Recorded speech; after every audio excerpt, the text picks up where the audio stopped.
Hello, this is Dr. Terry A. Webb, Assistant Dean of Counseling Psychological Services at the Metropolitan Campus of Cuyahoga Community College.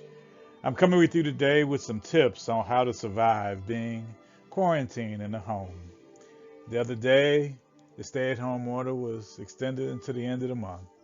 And I know that for some of us, it can be difficult to have to stay in the same place for an extended period of time. And for some of us, if you're like me, it's rough to sit still all day in the same place. I need to go outside. I need somebody to play with. I need something to do. I need to go out and walk around sometime and even look in shopping areas to look at stuff that maybe one day I might be able to afford or maybe I shouldn't.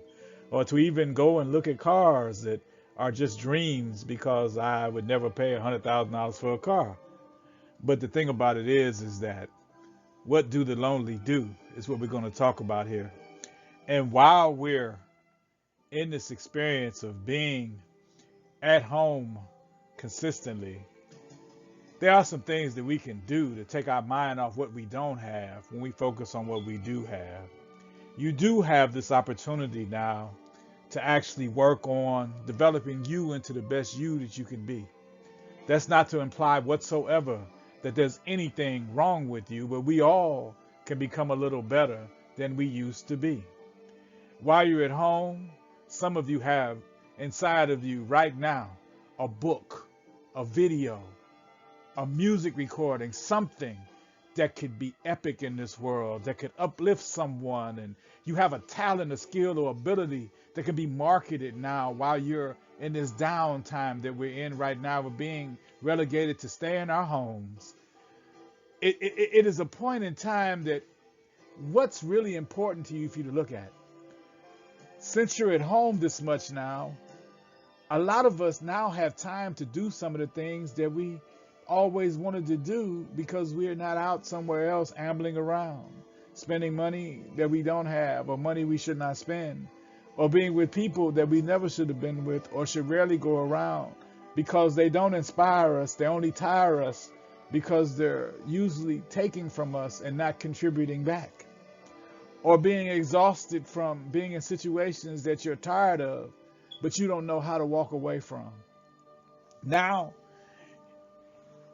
a situation has been created that you don't have to worry about walking away. This is a chance for you to walk up to your destiny, to understand that you have greatness inside of you that is waiting to get out.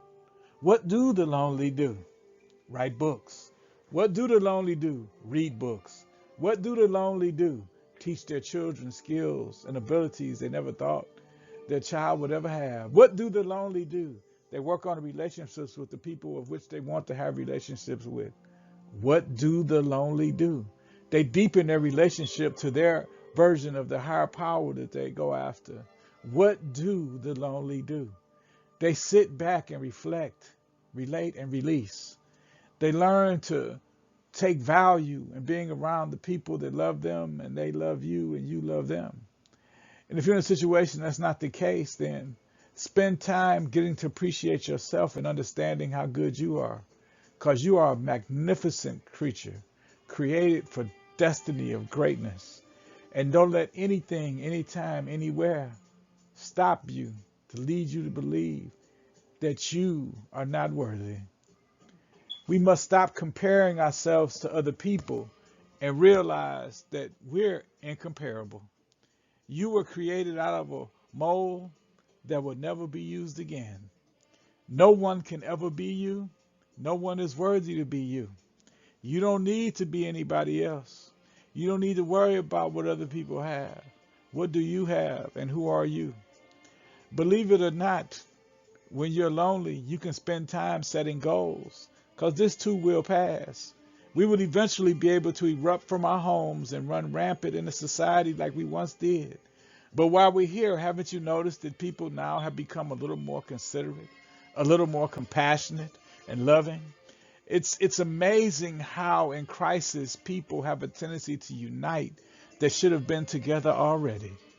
But I want you to understand something. While you're in this situation and you're dealing with the stress of isolation, learn how to keep a schedule while you're here. Many people struggle with time management, but now You have time to manage your time. Stay active while you're home. I noticed yesterday I saw a family 3 doors down from me. They were out in the yard jumping rope. I had never seen this in the 18 years I've lived in this neighborhood. But they were out jumping rope. The mom and the daddy were out there jumping with the kids. Of course, not as well as the kids, but they were doing something with the kids. And seeing the joy of kids is this, is that they don't worry about how much something costs. They just want to spend time with you. And they all got caught up in it at first. It was fascinating watching them because I know what they were doing because I know the father talking about they were in their house bored. He just got a rope. They went out there and started jumping. The kids looked at them for about 10 or 15 minutes like, that looks corny. But an hour later, everybody was jumping rope and they were arguing about jumping rope. What do the lonely do? They turn back to the time when we didn't have Nintendo and PlayStation and all these great technological advances. We start to connect with people, play a board game, play Crazy Eights, play a game, old game called Old Maid, play this game called Concentration with cards. That's keeping your mind sharp, helping you to concentrate and find patterns. Do things to make you improve your mind, improve your person. And another one, I'm going to give this suggestion. I'm not saying that I adhere to this one, but that's exercise. While you're home, do you realize that when they let us out for the summer, how you could be doing if while you're in the house, be careful not to consume excess sugar, starches, and fats and cholesterols because you're sitting around snacking all day, watching Netflix or whatever it is that you're into. But understand that you just need to take it a point to take care of yourself. Do some things. Walk up and down the stairs. It's a commercial I saw recently where this couple was walking up and down the stairs getting ready to go to a baseball game. It's so cute because it looks like they've been married for years. And the thing about it is that walking up and down your stairs from the basement to the top floor, to the basement to the top floor, as many times as you can throughout the day is a great exercise. Now, if you do have any type of physical debilitation or any respiratory distress issue that would prohibit you from doing these things, please do not engage in strenuous activity without first consulting with a medical professional. Also, what do the lonely do? There has to be someone somewhere, if not, it may or may not be, that you haven't talked to in a while. Call the older person in your family who may not have people to talk to. Befriend someone. Doing something for other people always has a tendency to make us feel better about what it is that we're doing. We all have family members we haven't talked to for a while. Some of them we might not want to talk to for a while, but there are some that we do want. Now, one thing I can recommend, highly recommend for those of us out here that are dealing with what do the lonely do and the stress of isolation, I would limit contact with the media. Do not saturate your sensory impulses, your mind, or anything with too much news all day, all the time. Because you will become so deluged in stress because of what is going on or what you don't understand or what is happening that you may not be able to fully activate all of the talent, skills, and abilities that you have because you're worried about what might happen. So set boundaries for media consumption. And I want to really stress this one too, because when I was younger, now that I'm old, this is not as big a problem. Manage your negative thoughts and feelings. Manage them well.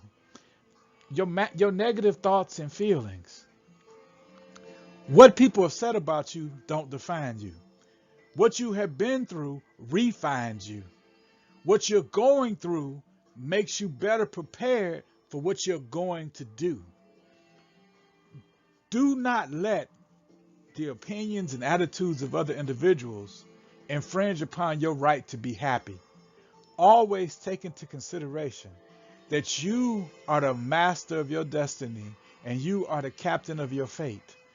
Don't ever let negative thoughts supersede the reality of you are worthy and people are really blessed to be around you. Understand, manage your negative thoughts and feelings. Don't let them have any room in your heart. And if you're wondering, how do I do that?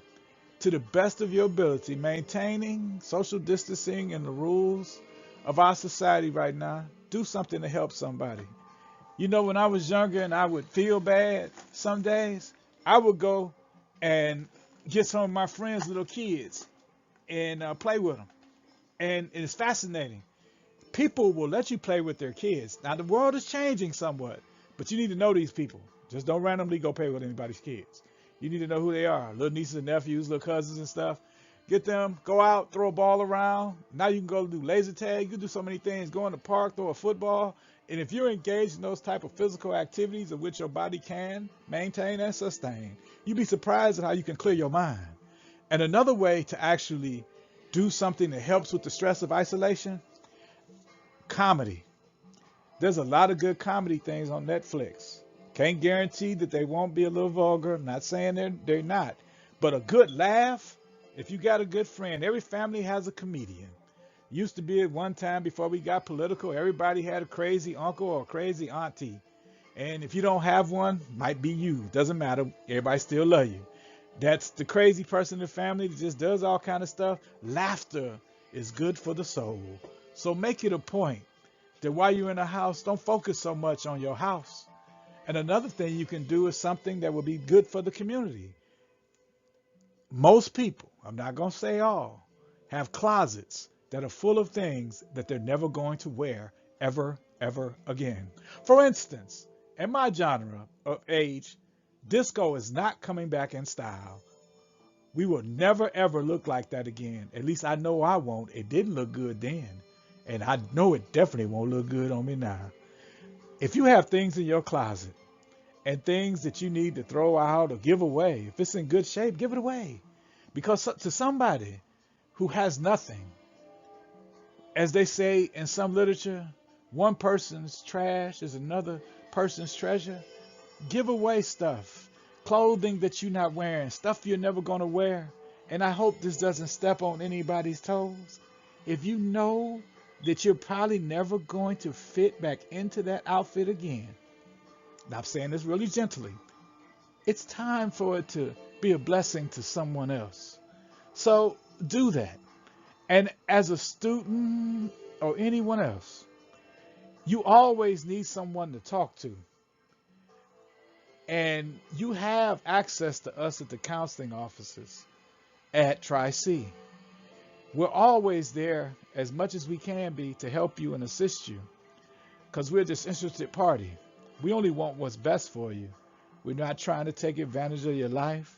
We're not trying to tell anybody anything, because we can't unless certain laws are violated.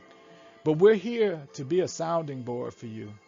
We've been doing this for a long time, and we know that we are here to assist you with anything that you may need to do. You can contact us at 216-987-4900, 216-245-2321 during COVID, or 216-987-3065 during COVID. During COVID, 216-245-2321 is the number to use. And I stand here, my brothers and sisters, and students, former and future scholars, entrepreneurs, practitioners of mental health, medicine, dentistry, occupational therapy, physical therapy, engineering, culinary, and assorted other performing arts. Let nothing at no time ever stop you or limit you from achieving the greatness that is within you. You ask, what do the lonely do? Capitalize on the time you have now to formulate your dreams, so that one day, soon, when we return back to society as it almost was, there will be no stress of isolation, because you have a definite career plan. You have a definite path. You have goals. You have your vision focused on seeing yourself. See yourself as successful. So much that you can taste success. So much that you can feel success. So much that your day is not wasted on what you don't have, but your day is focused on what it is that you're going to accomplish, because inside of you is a beast that is ready to taste success, and you deserve your degree. You deserve your certificate. You deserve that life that you have planned out for yourself. You are worthy. That's what the lonely do. The stress of isolation gives you motivation to never embrace stagnation, to walk boldly out into our nation and claim your piece of this American dream. You too are worthy of success beyond measure. The way you define it, go out and get it, and let nothing, no one, no time, nowhere stop you from going after what you want. The lonely got time to plan it out. And we in the counseling and psychological and student accessibility services here of Cuyahoga Community College, the metropolitan campus, the place where futures begin, are here to assist you along this journey. Take care and never give up, never give out. You are worthy and you're